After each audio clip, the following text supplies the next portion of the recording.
Welcome to Cogito Design, the video series where we take a deep dive into the world of tabletop game creation. I work in a school, and in the last few months of 2020, I started to see pictures like this mysteriously appear on my whiteboard each morning. For those of you who don't know, these cute little characters are the homicidal protagonists of the hit 2018 video game Among Us. A game which shot to fame in mid to late 2020 as it seemed just about everyone in the world was playing it. Just to give you an idea of the scope of this popularity, videos about the game on YouTube garnered around 4 billion views in September 2020 alone. However, the most interesting thing I found about the game is this: it isn't actually a video game at all. It's a tabletop game.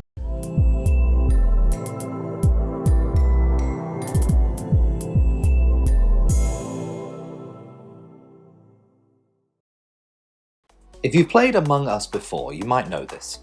It's based on a game called Mafia, a social deduction party game created by Russian psychologist and fellow high school teacher Dmitry Davidov in 1986. The creation of this alliterative genius grew further in popularity when Andrew Plotkin gave the rules a werewolfy twist 11 years later. These games went on to inspire all kinds of social deduction games like Avalon, Secret Hitler, and the epic upcoming Blood on the Clock Tower. All interesting games, but what the team at Inner Sloth managed to do when they created Among Us was a little different. They took this excellent mechanic and somehow made it work in a video game. It isn't just a Mafia clone, it feels different when you play it. It is a video game in its own right, but it clearly traces its history much more from the tabletop than the circuit board. Whatever you think of it, it certainly worked out well for Inner Sloth Studios. So, my question today is this: what can we as tabletop designers learn from them? I should clarify, I don't want to talk today just about direct ports of tabletop games to digital versions. There are plenty of examples of this, from the vast amount of games available on Tabletopia and Tabletop Simulator, to full digital versions of games like Scythe, which are now on Steam. I want to talk about the times that game developers have made legitimate games within their own genre by looking to ideas from a different genre of games. This is not the first time that video games have borrowed from tabletop, and it certainly won't be the last. After all, just type deck building into Steam and you get 465 unique results. The story of this is interesting. A large part of this influx of games came from the influence of a new genre in video games: the deck building roguelike. An innovative mashup of deck building and roguelike games that are clearly video games, but at the same time are based on a familiar tabletop mechanic. The originator of these games was DreamQuest, which, whilst its artwork leaves a little to be desired, its impact was clear. This innovation inspired the production of Slay the Spire, which polishes off the edges of DreamQuest to make something really special. Deck building and social deduction are by no means the first time this borrowing from the tabletop has occurred in the video game industry. In fact, these crossovers date all the way back to the very early days of PC games. Civilization's turn-based mechanic clearly echoes the turn-based play of many tabletop games since time immemorial. Added to this, nearly all RPGs and JRPGs have their home in games like Wizardry and Ultima, which were partly inspired by Dungeons & Dragons quests. This trend does not seem to be slowing. There will undoubtedly be a whole slew of Among Us style clones over the next few years, hoping to capitalize on its considerable success.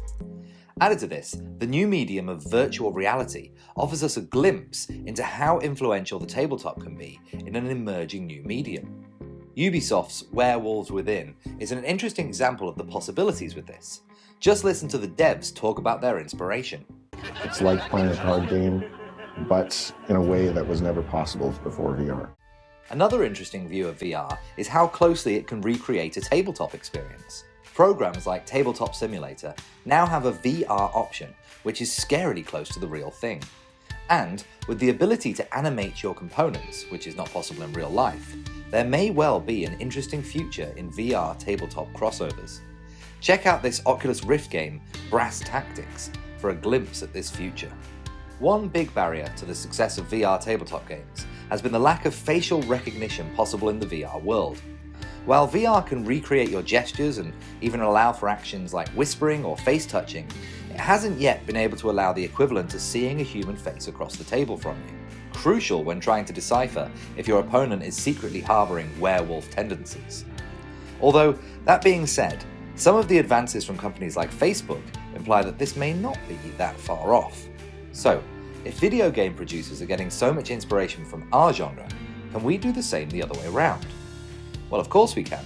In fact, this happens all the time. And if you haven't got in on the act yet, consider this a formal invitation to do just that. Recent tabletop game releases have been filled with successful video games which have been turned into tabletop games. There's been Bloodborne, Dark Souls, Resident Evil, Gears of War, Doom, Fallout, XCOM, This War of Mine, and many more. But this isn't quite what I'm getting at here. These are, for the most part, just examples using the IP of an existing video game, but then transferring it into a board game format using standard ideas within the tabletop genre. Whereas what I'm more interested in is taking ideas and mechanics from video games, then using them to influence and advance the world of tabletop games. This is clearly happening too. In fact, a large number of tabletop game designers have unsurprisingly come from the video game industry. Chris Cantrell, co-designer of Mechs vs Minions, gives a great talk at the GDC on why the video game company Riot decided to make this move, which we've linked below. Gloomhaven also immediately springs to mind as a game which, while original in its IP, is quite clearly trying to replicate the experience of an immersive sim like Skyrim, and yet it does it in a way that creates something quite new and unique in its experience. By analogy, the deck-building roguelikes, like Slay the Spire, are not deck builders, or roguelikes. They are something new, and tabletop immersive sims like Gloomhaven are again something that is brand new. Another possible example of this influence of video games on the board game industry is the creation of game saves. Saving was, at the time, a revolutionary way to make a game last longer than just the one-off playthrough.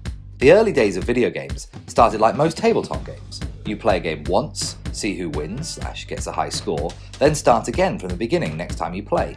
To clarify, there's nothing inherently wrong with this approach, and in fact, the transient nature of games like this can even encourage developers to focus on making the gameplay itself perfect, as that is all there is.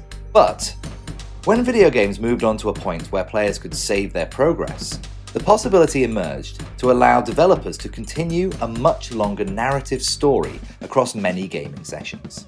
A huge number of games became these immersive and interactive stories, and some of these stories have been truly fantastic. Many tabletop games have tried ways to imitate this effect of saving. This War of Mine, Seventh Continent, Etherfields, all these games allow you to stop, save your progress, then pick up where you left off on the story on your next game. This has worked well, and not so well depending on the game. The largest problem being that while loading a save can be a quick and easy process on a console or a PC, it can take a board gamer a little longer to do it.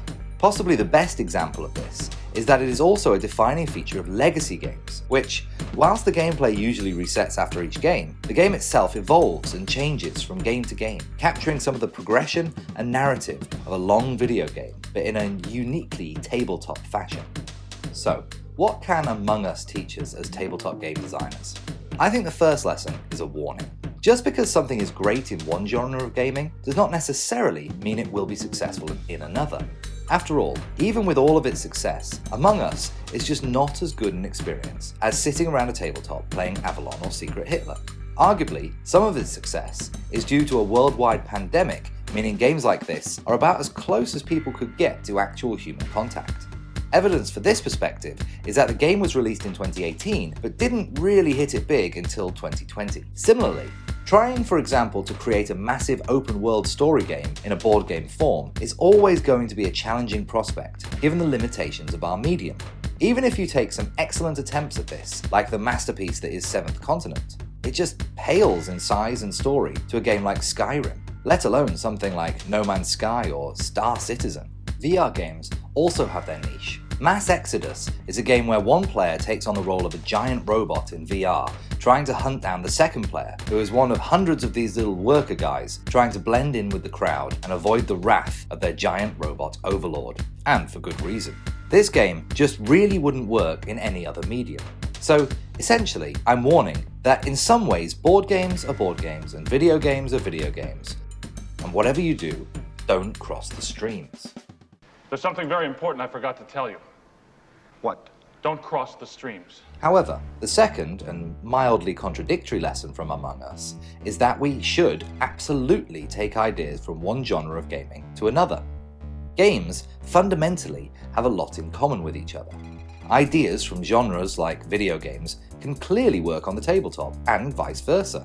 Games come in many forms, and those that are successful in their mission to entertain probably have something we can learn from. Whether it's a video game, a VR title, or even a sport. Football, for example, has excellent game mechanics, if you ignore the dreadful offside rule.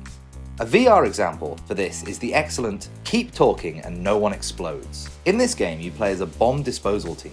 One of you is holding the device, but clueless as to how to disarm it, and the other is holding all the information on how to disarm the ridiculously complex bomb, but cannot see the actual bomb itself. A simple enough premise, but it leads to fantastic, stressful, and frequently hilarious gameplay. One thought I kept having after playing this was that so much of its genius, namely the clever way it gets you to communicate with your partner whilst you both have limited information, would work perfectly in a tabletop game. So, if you're looking for an innovative mechanic, try looking at games from different genres and different walks of life. Among Us teaches us that we have more in common than we might initially think, and basically, you can cross the streams. We'll cross the streams. Just do it carefully. Thanks for taking the time to watch this video. If you're interested in learning more, we've copied some useful links to the resources in the description below. If you found the video useful, please like and/or subscribe, it'd be very much appreciated. Finally, creating these videos takes up a vast amount of time, so if you feel you got some value out of it, please consider donating to our Patreon account to help us make more. Thank you so much!